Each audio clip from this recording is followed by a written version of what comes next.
nesse momento estamos de volta com o nosso programa e continuando a pauta empreendedorismo, agora falaremos sobre os pontos críticos de empreender. Então, Eric, Carlos Arthur, qual a dificuldade que o empresário sofre atualmente? Bem, o maior desafio do empreendedor brasileiro, daquele que quer começar um negócio, primeiro preparar a viabilidade do seu negócio, entender se ele vai ser viável, se o mercado está pronto para a ideia dele ou não. Isso é um desafio de mercado. Eu acho que, inclusive, é o desafio mais difícil. O segundo são os desafios que o ambiente de negócio que nós vivemos hoje proporciona. Impostos altos, dificuldades logísticas, mão de obra a ser preparada. E isso são desafios que precisam estar previstos no seu plano de negócio e precisam, inclusive, criar planos de ação para poder superá-los. Nós temos aqui uma informação, uma pesquisa da Conage que fala que o primeiro ano é o ano mais crítico para um novo negócio. E quando é que nós podemos dizer que um negócio está consolidado?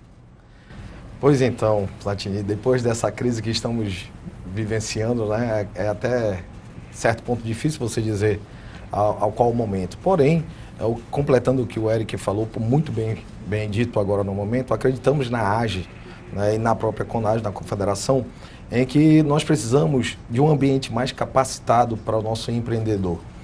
E baseado nessa capacitação, não só do empreendedor, mas de todo o ciclo dentro da empresa, é necessário que você consiga ultrapassar essa barreira de um ano, em que mais de 62% das empresas que abrem e fecham.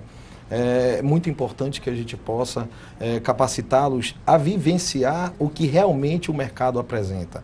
Possa vir crise ou deixar de vir crise e as pessoas estarem capacitadas para viver e superar toda a dificuldade que se apresenta no decorrer da empresa, né? Nós temos aqui umas informações sobre os principais desafios internos. Eu quero que apareça aqui na tela para a gente comentar um pouco sobre esses dados que nós temos, Carlos Arthur, sobre esses principais desafios internos aqui, externos.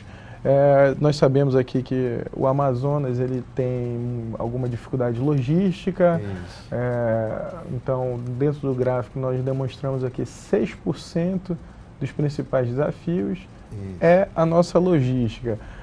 A legislação, 8%, a burocracia representa 23% e como você falou, hein, Eric, o Conage aqui conseguiu perceber que a carga tributária hoje representa 58% da nossa dificuldade para quem quer empreender. Esse, então, talvez seja o nosso principal ponto crítico em relação ao empreendedor.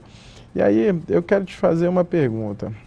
Hoje, no Amazonas, nós podemos dizer que existe alguma área de mercado que hoje está aquecida?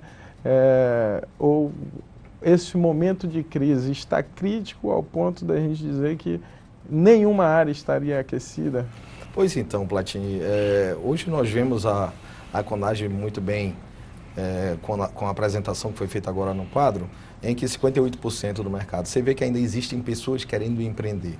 Quando você coloca, se no Amazonas ainda tem, nós como Associação de Jovens Empreendedores, precisamos acreditar que tenha e precisamos buscar áreas, né? Uma das áreas muito pungente hoje que as nossas gerações, a minha não mais, mas as próximas gerações, porque já tenho 39, né, e já estou deixando de ir.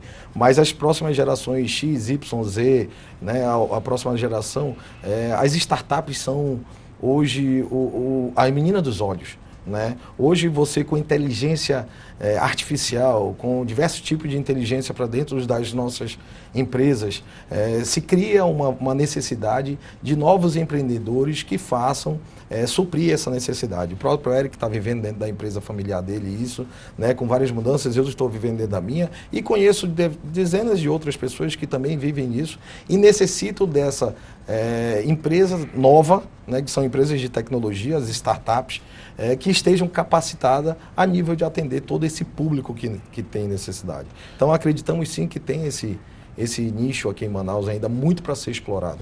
Carlos Arthur, nós temos aqui algumas informações sobre startup, que eu quero conferir aqui na tela para a gente falar um pouco sobre as startups e esse incentivo ao empreendedorismo. Quantas pessoas são impactadas pelos projetos das startups? Mais de 3.000 pessoas. Já passaram por treinamentos, capacitações. Esse gráfico, essa informação foi fornecida por você e a Conagem, né? Então, mais de 10.000 pessoas já foram impactadas por ações no Amazonas para incentivo ao empreendedorismo. E aí eu quero que traga para a tela aqui e nós precisamos conversar sobre o preparo para empreender. Então, Eric, eu acredito que você enviou mais algumas informações também, junto com o Carlos Arthur. E esse preparo para empreender, o que seria um preparo para ser esse empreendedor?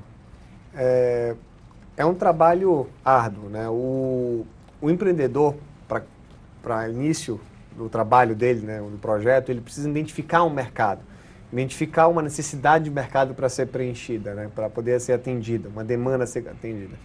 Depois ele precisa saber se ele tem capacidade de fazer isso, né, de atender, de começar esse negócio. Se ele não tiver, ele vai buscar conhecimento, né? E aí é que nós temos alguns projetos a nível Brasil e Manaus, no Amazonas, como o Startup Weekend, né, a Conferência Amazônica de Empreendedorismo, onde ele pode buscar conhecimento, ele vai buscar casos, palestras e outros negócios com plataformas ou tecnologias similares a dele, e ele vai poder comparar e se espelhar e usar aquilo como experiência para poder começar seu negócio. Tá bom, então a gente finalizando esse segundo bloco, antes de mais nada, eu quero que apresente aqui na tela, mais uma vez, uma arte que nós temos sobre o preparo para empreender, que ainda não mostraram, mas nós temos alguma informação sobre essa temática. Acho interessante comentar, Eric, essa atuação da organização da categoria, do segmento, é de suma importância. Essa é a grande importância, eu acredito do CDL Jovem, da AGE. Então, isso aqui é uma informação interessante, esse 86.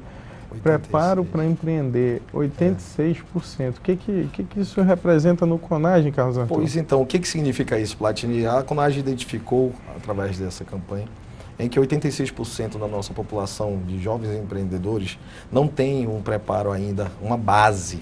Né? A base vem da onde? Das nossas escolas que não estão preparadas de olho nesse empreendedorismo. Ainda somos um dos países mais empreendedores do mundo, porém não condiz com esse significado de uma base. Nós temos outros gráficos que podemos ser mostrados na próxima, em que nossos empreendedores, a maioria, o maior percentual deles, de uma pizza de 100%, por volta de 38%, eles só têm até o segundo grau. Então, assim, as pessoas precisam se preparar cada vez mais, como disse muito bem o Eric, preparar para fazer algo que dê um retorno e um retorno para a sociedade muito sólido, né? Uma empresa muito sólida e que tenha um futuro para que não entre na expectativa de um ano que o Sebrae aponta como um dos maiores índices de fechamento de empresa. Então, quando a gente fala em preparo para empreender, é que as pessoas não buscam capacitação, as pessoas não têm na base dela, em escolas ou faculdade, um tema sobre empreendedorismo. É isso que as nossas associações procuram cada vez mais, fazendo parcerias com associações em Manaus, né, com a própria Assembleia, com a própria Câmara, em que a gente faça a união dessas associações para que a gente possa levar para as próximas gerações e mudar esse quadro que qualquer mudança que tenha disso vai ter um significado muito grande se um dia, eu espero que não, a gente tenha que viver outra crise. Mas esperamos sim nessa união fortalecer para que a gente possa preparar cada vez mais o jovem a fazer. Temos um tema muito grande que tudo que é focado, ele expande. Então, se você tiver um foco muito grande, ele acaba expandindo. É isso que a gente está fazendo. Uma informação interessantíssima. Nós vamos pausar mais alguns instantes para o intervalo comercial e daqui a pouco retornaremos ao terceiro bloco do nosso programa.